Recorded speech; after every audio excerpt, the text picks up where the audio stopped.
Hello friend, मैं Durgesh Sharma physics lecturer देव group Taranagar में आपका स्वागत करता हूं।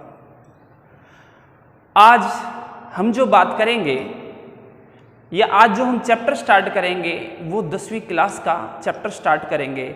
और 10वीं क्लास, क्योंकि 10वीं क्लास में साइंस के 3 सेक्शन हैं, मुख्यतः 3 सेक्शन हैं।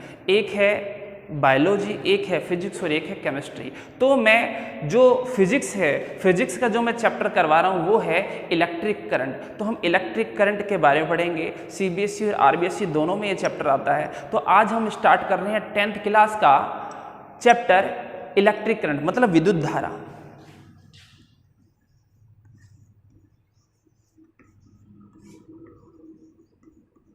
विद्युत धारा,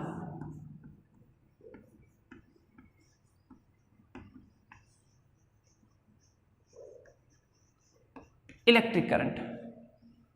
देखो, विद्युत धारा के बारे में 10th क्लास के अकॉर्डिंग अगर हम देखें तो विद्युत धारा के बारे में पता नहीं होता। अगर बच्चों से पूछा जाता है कि तुम्हारे घरों में विद्युत धारा कितनी आती है, तो लगभग का जो जवाब होता है वो होता है कि सर 230 वोल्टेज आती है। वो वोल्टेज है, वो पोटेंशियल है। यहां विद्युत धारा की बात करेंगे, इसलिए 10वीं क्लास में जो टॉपिक है उसे व्यवहारिक रूप से समझना भी बहुत ज़्यादा जरूरी है। और ये जो चैप्टर है ये वैसे भी काफ़ी इंपॉर्टेंट है, क्योंकि 12th क्लास में या हायर क्लासेस में भी ये चैप्टर आते हैं और इनका काफ़ी अच्छा मॉडिफिकेशन होता है वहाँ पर। लेकिन 10th क्लास में बहुत ईजी चैप्टर है, इसीलिए हम 10th क्लास के अकॉर्डिंग ही बात करेंगे। तो सबसे पहले हम बात करते हैं विद्युत धारा की। हमें पता है प्रत्येक पदार्थ परमाणुओं से मिलकर बना होता है, और परमाणुओं में धनावेश और ऋणावेश होते हैं। मतलब प्रोटॉन व इलेक्ट्रॉन होते हैं। धनावेश के रूप में प्रोटॉन और व ऋणावेश के रूप में क्या होते हैं? इलेक्ट्रॉन होते हैं। ये हमें पता है। लेकिन पदार्थों को हमने मुख्यतः 2 श्रेणी में, नहीं तो 3 श्रेणियों में विभाजित कर रखा है। पदार्थों की बात करें तो सबसे पहले होता है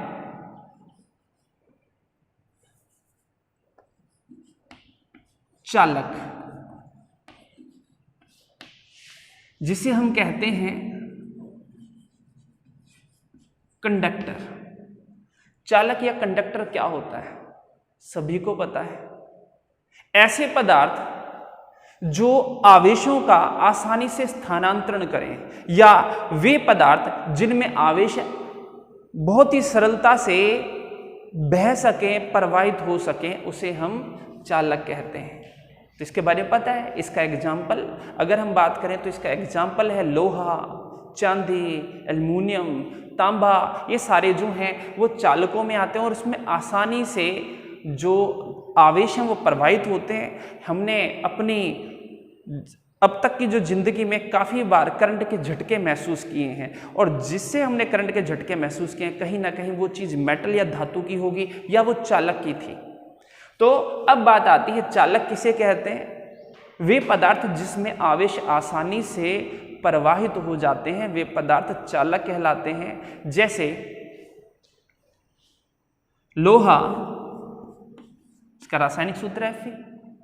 चांदी, आगे हमें पता चलेगा चांदी बहुत ही अच्छा सुचालक है आवेशों के प्रवाहित करने के लिए। एल्युमिनियम, कॉपर, तांबा जिसे कहें, या हम कहें सोना, औरम, और भी चीजें हैं। तो ये है, तो चालक वे पदार्थ जिसमें आवेश आसानी से प्रवाहित हो जाते हैं क्या कहलाता है? कंडक्टर, चालक कहलाता है। दूसरा जो है पदार्थों को हमने बांटा है वो है अचालक, जिसे हम इंसुलेटर कहते हैं। जिसे हम क्या कहते हैं? इंसुलेटर। बिल्कुल इसका जस्ट अपोजिट है। वे पदार्थ जिसमें आवेश आसानी से प्रवाहित नहीं होते हैं या बिल्कुल भी प्रवाहित नहीं होते हैं, उसे हम क्या कहते हैं? अचालक कहते हैं, इंसुलेटर कहते हैं। अगर हम बात करें तो पीवीसी की, रबड़ की, चीनी मिट्टी की, या हम लकड़ी भी कह सकते हैं, सूखी लकड़ी हो, तो कभी भी तुमने अपने घर के स्विच देखे होंगे, जब तुम किसी स्विच को ऑन करते हो तो उसके जो अंदर जो वायर है वो कहीं ना कहीं कॉपर का होगा, एल्यूमिनियम का होगा, लेकिन उसको जिस कवर से ढका जाता है वो या तो प्लास्टिक का होता है या फिर बेकेलाइट का होता है, ताकि जो उस तार के जो आवेश है तुम्हारे शरीर में प्रवाहित ना हो सके। इसलिए जो स्विच के जो बटन होते हैं उसे प्लास्टिक का या बेकेलाइट का बनाया जाता है। क्यों बनाया जाता है? ताकि जो वायर है जिसमें से आवेश प्रवाहित हो रहे हैं वो हमारे शरीर में प्रवेश ना कर सकें। ठीक है, तो ये चीज है। तो अचालक की बात करें तो वे पदार्थ जिसमें आवेश आसानी से प्रवाहित नहीं होते हैं या फिर बिल्कुल भी प्रवाहित नहीं होते, अचालक कहलाते हैं। तीसरा जो है उसका बहुत ही 10वीं क्लास में बहुत ही कम इंट्रोडक्शन रहता है, 12वीं क्लास के हिसाब से बहुत ज़्यादा इंपॉर्टेंट टॉपिक है वो, और बाकी केमिस्ट्री में बहुत अच्छे तरीके से समझाया जाता है। और 12वीं में सेमीकंडक्टर, 12वीं में जो इलेक्ट्रॉनिक्स जो चैप्टर है उसमें काफ़ी अच्छे तरीके से बताया जाता है, और वो ये है। तीसरे जो पदार्थ को अगर हम कहें तो अर्धचालक पदार्थ, अर्धचालक पदार्थ जिसे हम सेमीकंडक्टर कहते हैं। फिजिक्स में थोड़ा बहुत है सेमीकंडक्टर के बारे में, फिजिक्स के रिलेटेड। तो सेमीकंडक्टर क्या होते हैं? वे पदार्थ जो कि चालक और अचालक दोनों ही गुणधर्म वाले होते हैं, दोनों की प्रॉपर्टीज रखते हैं, वो कहलाते हैं अर्धचालक पदार्थ। चलो मैं अचालक का जो अगर मैं एग्जांपल की बात करूं तो मैंने अभी बताया था इसमें बेकेलाइट है, पीवीसी है, प्लास्टिक है, या फिर हम कहें इसमें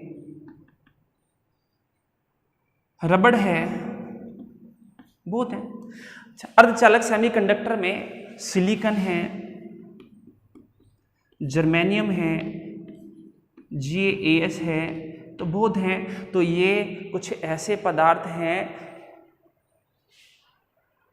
जिसमें आवेश प्रवाहित होते हैं और नहीं भी होते, वो डिपेंड करता है उनके टेम्परेचर पर या फिर डिपेंड करता है अशुद्धियों पर, इम्प्योरिटी पर। चलो इसके बारे में तो हम बात नहीं करेंगे ज़्यादा, चालक और अचालक हम समझ चुके हैं। अब बात करते हैं हम नेक्स्ट, विद्युत धारा किसे कहते हैं। तो इलेक्ट्रिक करंट की बात करें तो बिल्कुल सही है, हमारे घर में 230 वोल्टेज आते हैं और इसी वोल्टेज के कारण जो हमारे घरों में जो तार बिछे हुए हैं उसमें आवेश एक स्थान से दूसरे स्थान पर प्रवाहित होते हैं। या हम कहें जहां बिजली बनती है थर्मल प्लांट में, वहां से आवेश चलते हैं किसी वोल्टेज से, किसी बल से, और वो आवेश हमारे घरों में आते हैं, या हमारे उन आवेश जो बल लगता है, जो वोल्टेज लगती है, वो आवेशों से आवेशों में स्थानांतरण होती है, टक्करों से होती हुई, और उसकी वजह से विद्युत धारा उत्पन्न होती है, क्योंकि आवेश स्थानांतरित तो होते हैं। तो अगला जो हमारे पास इसी में टॉपिक है वो है विद्युत धारा। तो इसको हम कैसे परिभाषित कर सकते हैं? तो वोल्टेज के कारण जो हमारे घरों में आती है 230 वोल्टेज, जिसकी वजह से पंखा चलता है, टीवी चलता है, फ्रिज चलता है, तो उस वोल्टेज के कारण जो आवेश स्थानांतरित होते हैं, बस इस सिचुएशन को ही हम क्या कहते हैं? विद्युत धारा कहते हैं, इलेक्ट्रिक करंट कहते हैं। तो हम कह सकते हैं आवेश प्रवाह की दर, आवेश प्रवाह की दर क्या कहलाती है? विद्युत धारा कहलाती है। मतलब एक निश्चित समय में कितने आवेश एक निश्चित क्षेत्रफल को क्रॉस करते हैं या प्रवाहित होते हैं, इसे ही हम क्या कहते हैं? विद्युत धारा कहते हैं। अगर हम सूत्र की बात करें तो विद्युत धारा को हम I से डिनोट करते हैं, कैपिटल I से। स्मॉल आई से डिनोट करते हैं, मैं यहाँ कैपिटल आई से डिनोट कर रहा हूँ। विद्युत धारा को I से रिप्रेजेंट करते हैं और आवेशों को Q से डिनोट किया जाता है, और यह समय।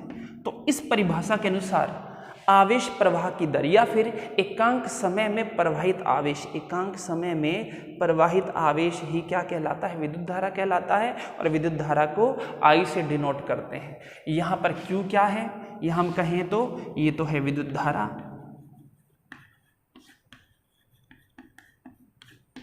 ये है विद्युत आवेश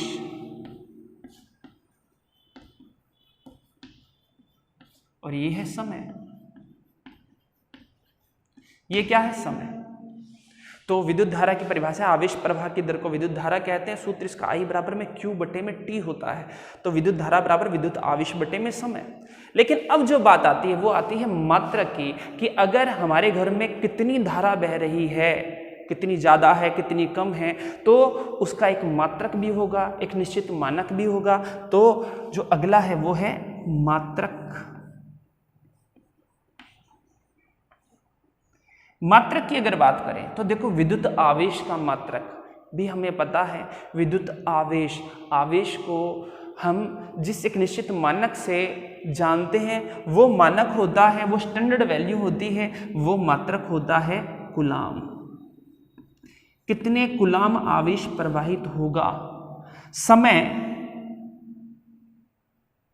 हम यहाँ पर SI यूनिट लेते हैं या MKS यूनिट लेते हैं। तो विद्युत आवेश को जिसमें मापते हैं वो कूलाम होता है। कूलाम बताता है कि कितने आवेश हैं। तो कूलाम ये इसकी एक SI यूनिट है, एक अंतरराष्ट्रीय प्रणाली की यूनिट है। तो कूलाम। समय जो है वो है सेकंड में नापते हैं। तो बात करें, इसका जो मात्रक होता है वो कूलाम प्रति सेकंड होता है। तो लेकिन हम इसके मात्रक कूलाम प्रति सेकंड ना कहते हुए केवल एक वर्ड में कहें तो विद्युत धारा का मात्रक क्या होता है? एम्पियर होता है। विद्युत धारा का मात्रक क्या होगा? एम्पियर। तो एम्पियर बराबर कूलाम बटे में सेकंड होता है। सूत्र इसका I बराबर में Q बटे में T है। अब बात करें, काफी बार पूछा जाता है एक एम्पियर की परिभाषा, कि एक एम्पियर क्या होता है? एक एम्पियर। तो देखो, सीधी सी बात है, इससे हम परिभाषा बना सकते हैं, क्योंकि हमें पता है आवेश केवल चालकों में प्रवाहित होते हैं। तो किसी भी चालक में यदि एक सेकंड में एक कूलाम आवेश प्रवाहित हो तो क्या है? तो जो भी धारा उत्पन्न होगी वो क्या होगी? 1 एम्पियर की होगी। तो 1 एम्पियर की परिभाषा क्या होगी? यदि किसी भी चालक में प्रति सेकंड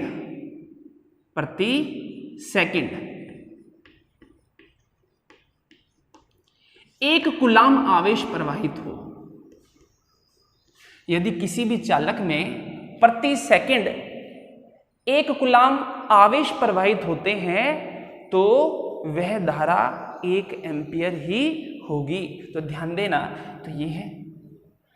इसके बाद इसके अन्य मात्रक हैं, या हम कहें छोटे या बड़े हो सकते हैं, क्योंकि हमारे घरों में मिली एम्पियर धारा बहती है।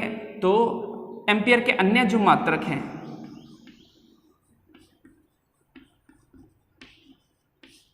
वो है मिली एम्पियर,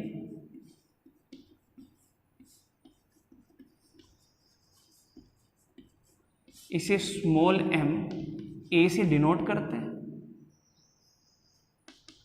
एक है माइक्रो एम्पियर, इसे डिनोट करते हैं। तो हमारे घरों में मिली एम्पियर धारा आती है, माइक्रो एम्पियर है। ठीक है, तो ये है मात्रक। तो ये है हमारे पास विद्युत धारा। जैसा मैं दोबारा बता दूं, आवेश प्रवाह की दर विद्युत धारा कहलाती है। इसका सूत्र I बराबर में Q बटे में T, मतलब विद्युत आवेश बटे में समय होता है।